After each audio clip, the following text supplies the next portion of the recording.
Prix, date de présentation, design, perf, photo, IA, on fait le point ensemble sur les principales rumeurs et confirmations du futur flagship de Samsung, le Galaxy S25 Ultra. Et perso, j'ai hâte de l'avoir entre les mains.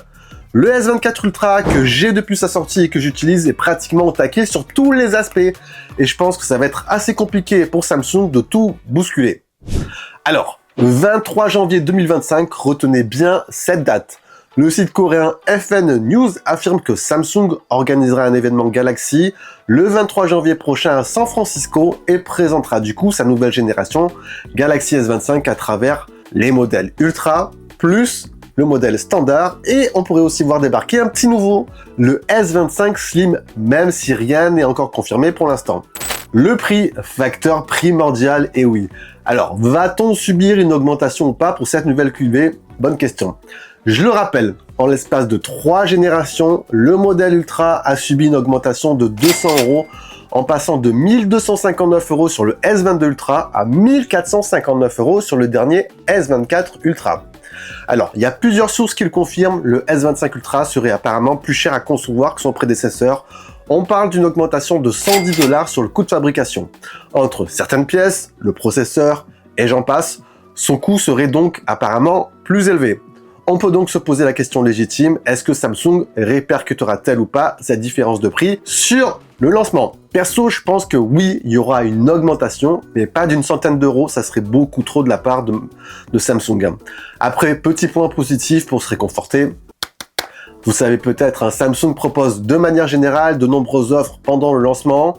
Ce S24 Ultra, je l'avais payé au moment de sa sortie à peu près 1100 € au lieu de 1459 €. Donc si ces futurs flagships vous intéressent, pensez à checker les offres.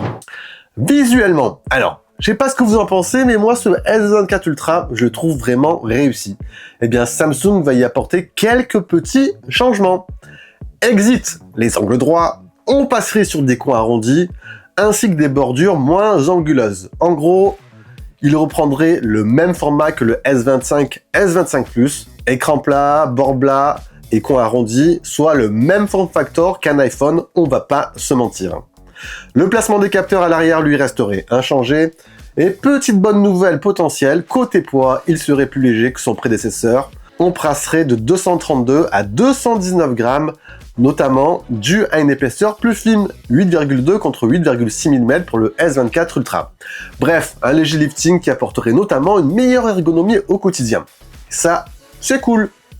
Sur l'aspect hardware, le principal changement viendrait de l'intérieur de la bête avec l'adoption du nouveau socle de Qualcomm, le socle Snapdragon 8 Elite, plus performant, plus efficient, bref, un gain de puissance allié à une meilleure efficience énergétique. Alors côté config, on devrait rester à peu près sur du similaire au S24 Ultra, à savoir 12 Go de RAM, 256 Go de stockage, et petite nouveauté, on passerait sur du 16 Go de RAM pour les versions 512 et 1 Tera de stockage. Stockage au passage qui resterait sous la norme UFS 4.0.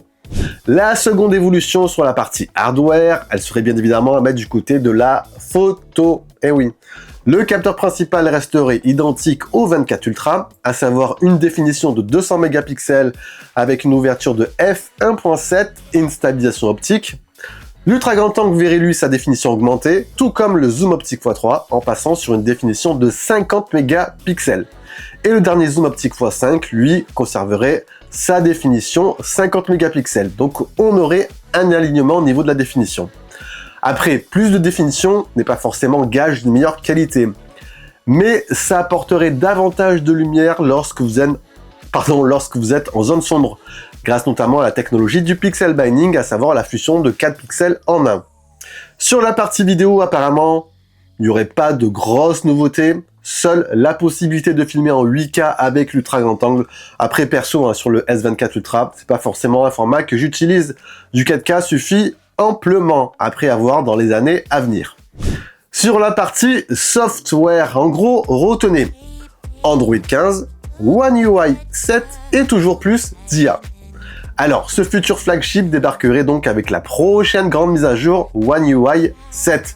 Au passage, la bêta va bientôt arriver sur les modèles 24, donc je la testerai en avance, et si vous êtes intéressé pour une vidéo, faites-le moi savoir en commentaire juste en bas. Donc, cette prochaine grande mise à jour va arriver avec son lot de nouveautés. Nouvelles icônes pour les applications Samsung, un nouveau volet raccourci, visuellement aussi, de nouvelles animations de transition et aussi pas mal de nouvelles fonctions IA. Ça, c'est pas mal. Et en parlant justement d'IA, il y a une nouvelle fonction nommée batterie IA qui permettrait d'optimiser l'autonomie de la batterie selon vos usages et donc apparemment de consommer un tout petit peu moins. Après ça, c'est la théorie, à voir son efficacité dans la pratique. Concernant le suivi des mises à jour, on resterait d'après les sources sur du 7 ans. C'est déjà excellent. Et seul Google propose autant sur le marché Android. Je viens de vous parler de la fonction batterie IA et justement, point batterie et recharge. Quelles sont les nouveautés attendues? Eh bien apparemment ici, pas de nouveautés et ça c'est dommage, on resterait sur la même capacité que le S24 Ultra, 5000 mAh et de la recharge filaire 45 watts. Après l'autonomie sur le 24 Ultra elle est pas dégueu honnêtement, je tiens à peu près une journée et demie en usage basique, mais un petit gain d'endurance aurait été sympa. Bon, moins de 2 mois avant l'arrivée du futur flagship, j'ai hâte de l'avoir entre les mains, de vous le tester et de vous faire une belle vidéo sur ce dernier. Et sur ce les amis, vous savez quoi? Pensez à liker et partager la vidéo, c'est très important pour le référencement. Et sur ce, je vous dis à la prochaine. Allez, ciao ciao!